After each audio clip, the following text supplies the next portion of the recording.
नमस्कार, मैं संजय शुक्ला। आज हमारे साथ एक खास मेहमान के रूप में मध्य प्रदेश मध्य क्षेत्र विद्युत वितरण कंपनी बैतूल के जीएम श्री भूपेंद्र बघेल जी मौजूद हैं। इनसे हम आज विद्युत चोरी सहित विद्युत कंपनी द्वारा चलाई जाने वाली तमाम योजनाओं के विषय में बात करेंगे। हमें उम्मीद है कि श्री बघेल जी हमारे पूरे प्रश्नों का अपनी बेबाकी और दमदारी के साथ जवाब देंगे। बैतूल वाणी के रूबरू कार्यक्रम में आपका बहुत-बहुत स्वागत है। राजनीति में हमने ये सुना था कि एक्सीडेंटल प्रधानमंत्री बने थे।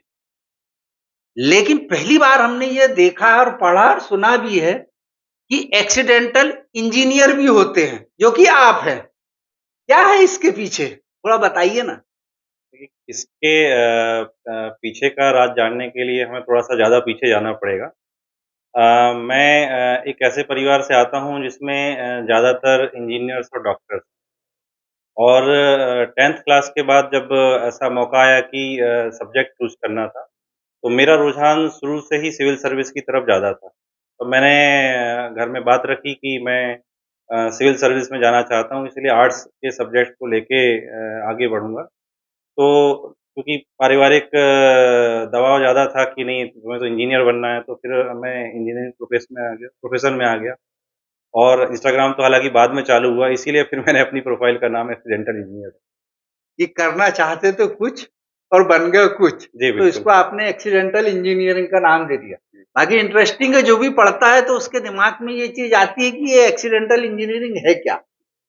हमें उम्मीद है कि जो इंस्टाग्राम पे आपने एक्सीडेंटल इंजीनियर शब्द लिखा है, हमारा शो बैतुल वाणी के रूबरू कार्यक्रम देखने के बाद लोगों की जिज्ञासा भी शांत हो जाएगी।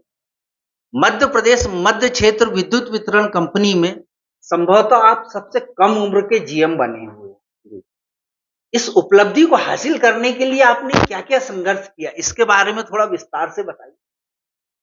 ये बात सही है कि आज के समय में हमारे जो मध्य क्षेत्र में कुल 18 सर्कल हैं, 18 सर्कल में जो भी महाप्रबंधक हैं, उन सब में सबसे छोटा, सबसे कम उम्र का जी। मैं हूँ। और ये एक्चुअल में मेरी जो नौकरी है, वो जो सेवा काल है, वो लगभग 18 साल का हो चुका है। मैं 23 साल 22 साल, 23 साल में जब था, तो मैं आ गया था और सौभाग्य से ऐसा हुआ कि कहीं मेरे करियर पे कोई दाग नहीं लग पाया, तो सारी चीज़ें समय पे मिलती गईं, प्रमोशन है और इंक्रीमेंट्स। तो इसी के फलस्वरूप मैं आज जीएम के पद पर पदस्थ हूँ। इसमें निश्चित रूप से मेरे बड़े बुजुर्गों, माता-पिता का आशीर्वाद है कि मुझे उपलब्धि कम समय में मिली। यहाँ तक पहुँचने में कुछ रुकावटें भी आई होंगी, कुछ संघर्ष भी करना पड़ा होगा, जहाँ आपको लगा होगा कि मेहनत बहुत हो गई। ऐसा कोई वाक़या? नहीं, निश्चित रूप से रुकावटें, संघर्ष सभी के जीवन में आती हैं और करियर कोई भी चूज़ करे, चाहे वो प्राइवेट जॉब करे, बिज़नेस करे या सरकारी नौकरी करे, तो रुकावटें आती हैं। बीच में कुछ ऐसी चीज़ें हुई कि लगा नहीं अब तो सब कुछ खत्म हो गया, अब क्या होगा, हुँ। कैसे आगे बढ़ेंगे? मगर लोगों ने रास्ता दिखाया, अपनों का साथ था, तो आज यहाँ पर पहुँचे। विद्युत कंपनी किसानों के लिए कौन-कौन सी योजना संचालित कर रही है, जिसका वो फ़ायदा उठा रहे हैं या आने उठा भी सकते हैं? इसके बारे में कुछ बताइए ना। विद्युत वितरण कंपनी का मुख्य कार्य जो है लोगों को विद्युत आपूर्ति करना है और हमारे पूरे प्रदेश में और हमारे ज़िले में जो हमारा कृषि कृषि बहुल्य समुदाय है। कृषि बहुत सारी चीज़ों में से निर्भर तो होती है, ख़ासकर विद्युत पर भी होती है।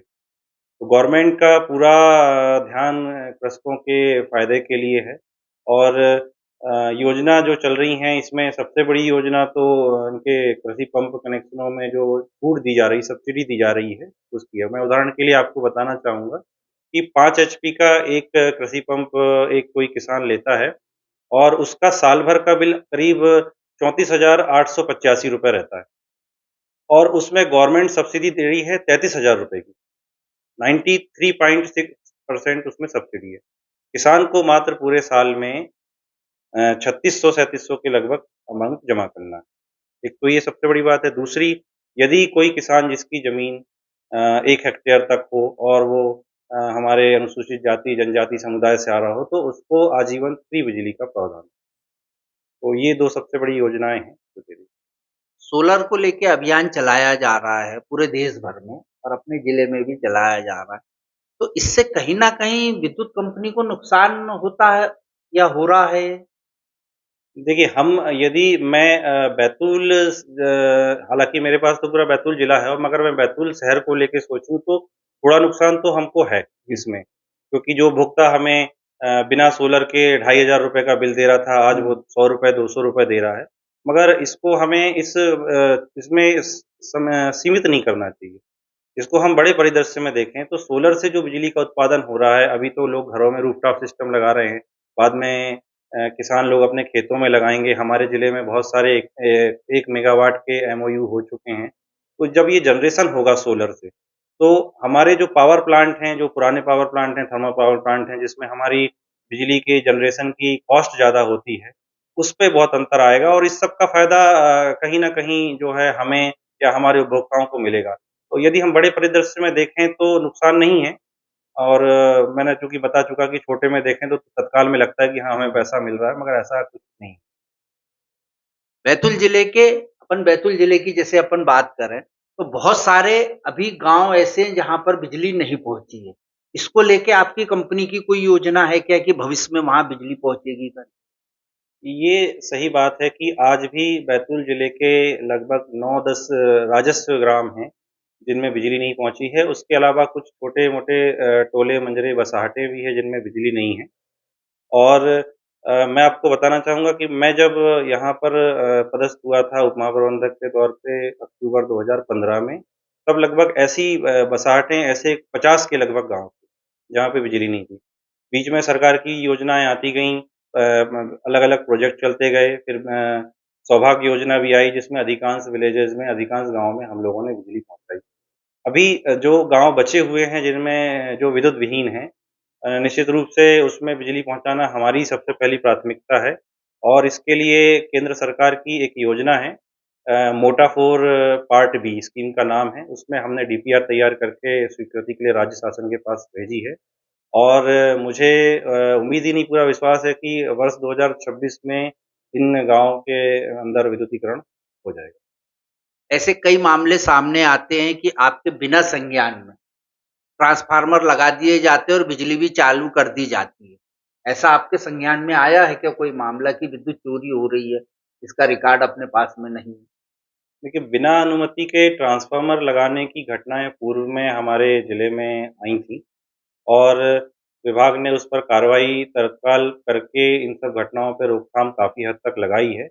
और इसका पूरा एक नियम है, एक परिपत्र है कंपनी का कि यदि कहीं अवैध ट्रांसफ़ार्मर या अवैध काम या अवैध पोल भी कोई खड़ा करता है, तो उसके लिए क्या करना है, तो वो जो उसके अनुसार हम लोग कार्रवाई करते हैं। तो इस प्रकार की घटनाओं में तो लगभग नहीं के बराबर जो है अब इस समय हो रही हैं। पहले की ज़रूर हमारे पास घटनाएँ थी, तो उसमें विभाग ने कार्रवाई भी की। कई बार ये भी देखा जाता है कि आपके जो अधिकारी वर्ग है, ये निरीक्षण नहीं कर पाते हैं, तो जो निचले स्तर का कर्मचारी है, वही बिजली चोरी कराने में सहयोग देते हैं। ये इस प्रकार के मामले कभी-कभी हमारे पास आते हैं जिसमें यदि कोई कर्मचारी हमारा जिसकी लापरवाही से वैसे मैं ये नहीं कहना चाहूँगा कि सहयोग देते हैं, उसकी लापरवाही से बिजली चोरी हो रही हो, वो देख नहीं पाया हो, जा नहीं पाया हो या किसी दबाव में वो अपने कार्रवाई नहीं कर पाई हो, तो हम उस पे निश्चित रूप से कार्रवाई करते हैं। और कहीं कोई इस प्रकार की घटनाओं में यदि हमारा कर्मचारी सम्मिलित रहता है, तो जो कंपनी नियमानुसार कार्रवाई होती है, अनुशासनात्मक कार्रवाई हम की करते हैं। हम ये भी देखते हैं कि मंगलवार के दिन जो जन सुनवाई होती है, तो अधिकांशतः किसानों की ये समस्या रहती है कि लो वोल्टेज मिल रहा है, जी, ट्रांसफ़ार्मर पूरी क्षमता का नहीं है। जी। तो ऐसी जो समस्या आती है, तो ट्रांसफ़ार्मर बदलने के लिए विभाग के पास कोई योजना या कोई ऐसा प्रस्ताव है क्या, कि जिससे इनकी समस्या दूर हो जाए? देखिए, एक्चुअल में जो कृषकों की समस्या लो वोल्टेज की है हम उसकी पृष्ठभूमि में देखें, तो बैतूल एकमात्र ऐसा ज़िला है हमारे मध्य क्षेत्र में 18 ज़िलों में, जिसमें लगभग 26,000 टेम्परेरी कनेक्शन रबी के समय पे होते हैं। पूरी कंपनी में लगभग 51-52 हज़ार कनेक्शन होते हैं और उसके 50% से ज़्यादा की भागीदारी सिर्फ़ हमारे ज़िले की है। तो निश्चित रूप से जब इतने कनेक्शन एक साथ 3 महीने के लिए एक जगह पर होंगे, तो सिस्टम पर भार बढ़ेगा और उससे लोगों को समस्याएँ होंगी। मगर इन समस्याओं से निपटने के लिए हम समय-समय पे काम करते रहते हैं। हमारी जो अभी आरडीएसएस योजना चल रही थी, तो उसमें करीब 324 नए ट्रांसफ़ार्मर हमने उसमें लगाए हैं। विभागीय योजना अभी अप्रैल के बाद से चालू हुई, उसमें 74 नए ट्रांसफ़ार्मर हमने लगाए हैं। इसके अलावा पिछले 2 सालों में हमने लगभग 750 से ज़्यादा हमारे जो ट्रांसफ़ार्मर थे, उनकी क्षमता वृद्धि के कार्य। जैसे अपन प्रश्न फिर वहीं की वहीं मतलब मेरा रह गया है कि जैसे लो वोल्टेज की समस्या से किसान परेशान है। तो क्या ज़मीनी स्तर पे ऐसा होता है कि ट्रांसफ़ार्मर 100 क्षमता का है, उसमें 200 कनेक्शन होना चाहिए नियमानुसार, तो लोग ज़्यादा कर लेते हैं, ऐसे भी देखने में आता है क्या आपके? कि जिसकी वजह से ट्रांसफ़ार्मर लोड नहीं ले पा रहा हो? ट्रांसफ़ार्मर का कम वोल्टेज निकालना या ट्रांसफ़ार्मर का खराब होने का मूल कारण यही है कि ट्रांसफ़ार्मर पर उसकी क्षमता से ज़्यादा अधिक लोड ले लोड है और वो दोनों प्रकार से होता है। कई बार हम टेम्परेरी कनेक्शन लोगों को ज़्यादा दे देते हैं, कई बार लोग जो है अपनी मर्ज़ी से उसमें कनेक्शन ले लेते हैं, फँसवा लेते हैं, तो उसके कारण समस्या आती किसानों सरकार किसानों को 10 घंटे बिजली देने के वादा कर रही है। है। जी। लेकिन वास्तविकता ये है कि किसानों को 10 घंटे बिजली नहीं मिल पा रही है। दूसरा, किसानों का ये कहना है कि हमको दिन में बिजली मिलना चाहिए। हमें रात में बिजली दी जा रही है, वो भी 10 बजे के बाद में। इस पे आप क्या कहें? देखिए, आपके दोनों प्रश्न जो हैं एक-दूसरे के पूरक हैं। जी, अभी जो बिजली का शेड्यूल है, ख़ासकर रबी सीज़न में जो किसानों को बिजली दी जानी है, 2 इसमें अलग-अलग शेड्यूल चलते हैं। 2 ग्रुपों में हमने फ़ीडरों को बाँट रखा हुआ है। जो पहला ग्रुप है उसमें दिन में 6 घंटे है, रात में 4 घंटे है और दूसरे ग्रुप में भी दिन में 6 घंटे है मगर वो दूसरे समय है और रात में भी दूसरे समय 4 घंटे है। अमूमन होता ये है कि 6 घंटे जो दिन में मिल रही है लोग उसको तो गिन लेते हैं, मगर रात के 4 घंटे नहीं गिनते कभी। तो दे तो अभी हम 10 घंटे रहे हैं। हाँ, ये सही है कि ठंड के समय में रात में जो 4 घंटे बिजली मिल रही है उसमें समस्या किसानों को होती है और इसके लिए विभाग इस पर काम कर रहा है। अभी हमारा एक कैपेक्स प्लान बन रहा है कि 10 घंटे ही दिन में लगातार बिजली दी जाए, तो उसके लिए हमें हमारी विद्युत अधोसंरचना में क्या सुधार करना पड़ेगा, उसको क्या अपग्रेड करना पड़ेगा, ये प्लान बन रहा है और ये पूरे प्रदेश लेवल पे इसकी चर्चा हो रही है। तो इसमें प्लान बनने के बाद में यदि हमारा उतना इंफ्रास्ट्रक्चर इम्प्रूव हो जाता है, तो निश्चित रूप से दिन में 10 घंटे बिजली देने की माँग पूरी हो जैसे बैतूल जिले की अपन बात कर रहे हैं, तो 10 जो रात का बिजली का जो शेड्यूल है आपका, इसका शायद हो सकता है आपके नॉलेज में भी हो और अगर नहीं है तो मैं आपके नॉलेज में ये चीज़ डाल रहा हूँ। क्या होता है रात में बिजली देने से और जब किसान पानी देने जाता है खेत में, सर्पदंश की घटनाएँ वकील साहब बहुत होती है अपने यहाँ पर और ये मैक्सिमम रात के समय पानी देने के दौरान ही होती है। तो बेहतर होगा कि जैसे आपने अभी बताया कि आपके जो हायर अथॉरिटी है उनके साथ में आप प्रस्ताव तैयार हो रहा है और आने वाले समय में सुधार होगा। तो इससे कहीं न कहीं सर्पदंश की घटनाओं पे भी अंकुश लगाया जा अब निश्चित रूप से रात में बिजली देने पे यदि किसान खेत में जाता है तो जो समस्याएँ होती हैं, ठंड की समस्याएँ हैं, जैसा आपने सर्पदंश बताया ये समस्याएँ हैं, तो मैं इनसे इनकार नहीं कर सकता। ये व्यावहारिक चीज़ें हैं, ये होती रहती हैं और परेशानी भी निश्चित रूप से हमारे किसान भाइयों को इससे होती है। मगर कृषि के लिए बिजली देने में और इसमें पूरी समस्या ये है कि इन 3 महीनों में ख़ास तौर से पूरे प्रदेश में जो रबी का सीज़न है, उसमें बिजली सबसे ज़्यादा डिमांड रहती है। और एक समय पे सारे लोगों को 10 घंटे दिन में बिजली देने के लिए बहुत बड़े इंफ्रास्ट्रक्चर की ज़रूरत पड़ेगी और जिसको अपग्रेड करने के लिए समय और फंड, पैसा दोनों की ज़रूरत पड़ेगी। यदि ये हो जाता है तो हमारे लिए भी अच्छा रहेगा और किसानों के लिए तो अच्छा है ही। जैसे हमने राजीव गांधी विद्युतीकरण जो हुआ था वो भी देखा है और गाहे-बगाए हमारे पास में खबरें भी आती रहती है कि जिस गाँव में या जिस क्षेत्र में लाइन खड़ा करना होता है वो काम ठेकेदार द्वारा करता है। लेकिन वो बेहद घटिया सामग्री लगाता है। कुछ दिन बाद पोल झुक जाते हैं, तार गिर जाते हैं। तो ऐसे मामले आते हैं तो आप क्या कार्रवाई करते हो? पहले की जो परियोजना थी उसमें मॉनिटरिंग की कुछ कमियाँ विभागीय स्तर पे सामने आईं। इस प्रकार की शिकायतें आने पर जब हमने उनके मूल कारणों को जानना चाहा तो उसमें यही बात सामने आई कि ये जब काम हो रहा है तो हमारे लोग सही से मॉनिटरिंग उसमें कर नहीं पाए। उससे निपटने के लिए विभाग ने इसमें पूरी प्रक्रिया तय करी है। एक थर्ड पार्टी का भी इसमें नियुक्ति हुई है, जो कि जिसका काम सिर्फ़ क्वालिटी कंट्रोल ही करना है। और अब जो काम हो रहे हैं उसमें प्रॉपर मॉनिटरिंग की जा रही है। हमारी कोशिश यही है कि जो भी काम हो गुणवत्तापूर्वक। बहुत सारे किसान जो ऐसे भी हैं जो अस्थायी कनेक्शन पे काम चला रहे हैं। अगर इनको स्थायी कनेक्शन लेना है तो उसके लिए इनको क्या प्रक्रिया करना पड़ेगा? अस्थायी जैसा मैंने अभी पहले बताया कि हमारे यहाँ लगभग सीज़न में 26,000 के आसपास अस्थायी कनेक्शन होते हैं। तो विभाग ने इन कनेक्शनों को स्थायी करने के लिए बड़े वृहद स्तर पे मुहिम चलाई हुई है और अब माह अप्रैल से लेके अभी तक लगभग 9,000 इन कनेक्शनों में से 9,000 कनेक्शन हम स्थायी कर भी चुके हैं। अब जो कनेक्शन स्थायी नहीं हो पा रहे हैं, अस्थायी बचे हुए, उसमें सबसे बड़ी रुकावट ये आ रही है कि हमारे यहाँ बहुत सारे किसान भाई नदी, नालों पे और बाँध पे सिंचाई के लिए निर्भर हैं। उनके पास खुद का स्रोत नहीं होना सबसे बड़ी कठिनाई है और जहाँ-जहाँ नदी, नाले, बाँध हैं, तो वहाँ पे हमारा विद्युत का नेटवर्क भी उपलब्ध नहीं है। इसीलिए उन्हें लंबी दूरी का स्थायी कनेक्शन लेना चाहते हैं। तो इसके लिए स्वयं का ट्रांसफ़ॉर्मर योजना भी विभाग चला रहा है, जिसमें किसान बंधु स्वयं का ट्रांसफ़ॉर्मर लगवा के और अपना परमानेंट कनेक्शन, स्थायी कनेक्शन ले सकते हैं। जल जीवन मिशन के जो विद्युतीकरण कार्य हुआ था, उसमें भी ये देखने में आया था कि टेंडर किसी के नाम का हुआ है, काम कोई और कर रहा है। और वो जब पेटी पे या जैसे भी काम कर रहा है, तो फिर उसके काम का स्तर भी बेहद निम्न श्रेणी का था। इसको आप कैसे मैनेज करेंगे? जल जीवन मिशन सहित और भी जो काम हमारे यहाँ होते हैं, जो 5% सुपरविज़न स्कीम में होते हैं, इसमें ये बात पूर्व में सामने आई थी कि किसी ने पहले ठेकेदार ने अपने पेपर लगा दिए, फिर उसकी जगह कोई दूसरा ठेकेदार काम करने लगा। तो इन सब चीज़ों से बचने के लिए एक ऑनलाइन व्यवस्था कंपनी ने बना दी है, डीएसपी पोर्टल के माध्यम से ठेकेदार की आईडी से ही काम होता है। जिस ठेकेदार को काम करना है, वो अपनी आईडी से उसको एक्सेप्ट करेगा। उसका आईडी पासवर्ड ठेकेदार का खुद का रहता है। तो पुराने चीज़ों से या पुरानी जो घटनाएँ हैं, इन सब से सीखते-सीखते इसमें काफ़ी इम्प्रूवमेंट आज के समय में विभाग द्वारा किया गया है और जैसा कि मैं बता चुका हूँ कि गुणवत्ता नियंत्रण के लिए तो एक अलग विभाग ही बना दिया गया है। तो मेरी समझ में इन सब चीज़ों से इस प्रकार की घटनाएँ लगभग बंद हुई हैं।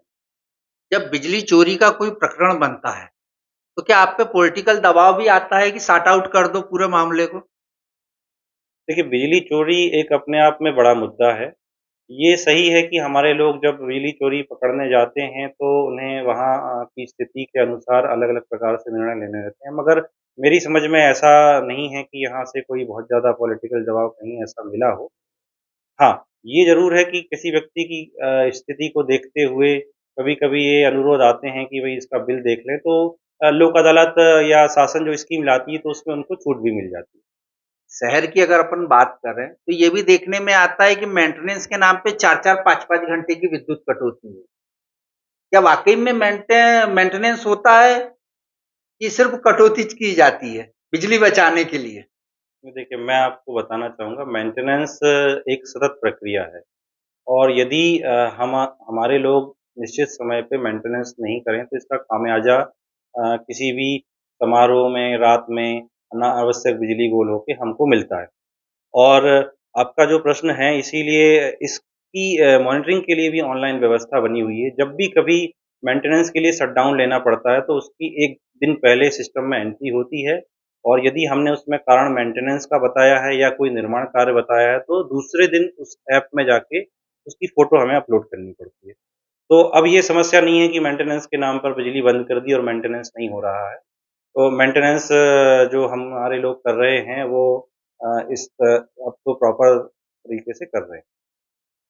घोड़ाडोंगरी ब्लॉक की अपन बात कर रहे हैं, तो घोड़ाडोंगरी ब्लॉक में कमालपुर से बैतूल रोड पे जी।